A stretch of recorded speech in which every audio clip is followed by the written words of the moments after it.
आज महाराष्ट्राच्या विधानसभेत एक वेगळंच वातावरण होतं. शब्द होते पण आवाजात कंप होता.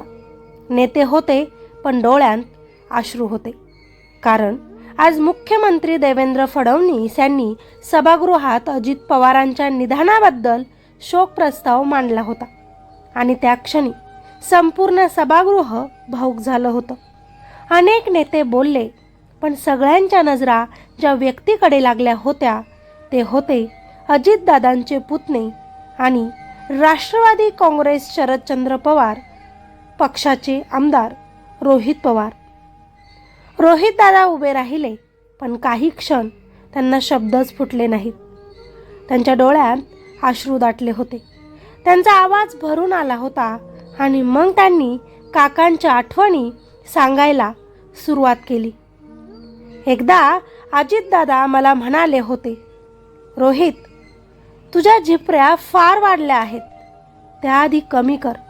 हे सांगताना रोहित जरा हसले पण त्या हसण्यातही वेदना होत्या. दादा गेले त्या दिवशी मी त्यांना आदरांजली म्हणून माझे केस कापले. सभागृहात शांतता पसरली. ते पुढे म्हणाले, दादा, मला नेहमीच म्हणायचे, तुझं शारीरिक वजन वाढत आहे ते जरा कमी कर आणि तुझं राजकीय वजन वाढव. मी फक्त त्यांना होच म्हणायचो.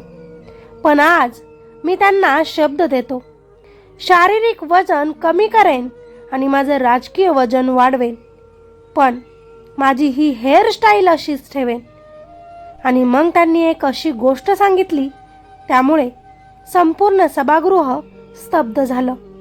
दादा मला नेहमीच सांगायचे, रोहित, तुझं शर्टचं वरचं बटन लावत जा.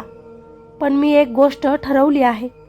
आजपासून 40-50 वर्षांनंतर जेव्हा मी त्यांना भेटायला जाईन तोपर्यंत मी हे माझं वरचं बटन लावणार नाही. हे बटन मला रोज त्यांची, माझ्या काकांची आठवण करून देईल आणि जेव्हा वर जाऊन मी काकांना भेटेन तेव्हाच त्यांच्यासमोर हे बटन मी लावेन. हे बोलताना रोहितदादा यांचा आवाज तुटला आणि डोळ्यांतले अश्रू त्यांच्या अनावर झाले. पण अश्रूंमागे निर्धारही होता. दादांच्या अपघातासाठी जो कोणी दोषी असेल तो कितीही मोठा असला तरीही त्याला तुरुंगात टाकल्याशिवाय आणि त्याला शिक्षा दिल्याशिवाय आता आम्ही शांत बसणार नाही आणि आम्ही घाबरणार नाही. त्या सभागृहात टाळ्या नव्हत्या, फक्त होती गंभीर शांतता. रोहित पवारांनी अजितदादांवर झालेल्या आरोपांचाही उल्लेख केला. दादांवर अनेक आरोप झाले पण एकही आरोप आजपर्यंत सिद्ध झाला नाही. जे आरोप करत होते त्यांनीच नंतर त्यांची प्रशंसा केली. आज दादा आपल्यात नाहीत. त्यांच्यावरचे हे खोटे आरोप एका गाठोड्यात भरून समुद्रात टाकले गेले तर तीच खरी त्यांना आदरांजली ठरेल. त्यांनी पुन्हा देवेंद्र फडणवीस यांना मित्र म्हणून एक विनंती केली की माझ्या काकांचे, माझ्या दादांचे हे डाग पुसले जावेत.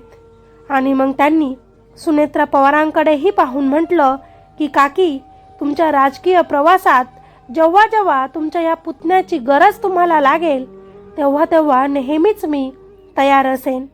आज फक्त एक नेता गेला नाही, प्रशासनावर वचक असणारा आवाज गेला.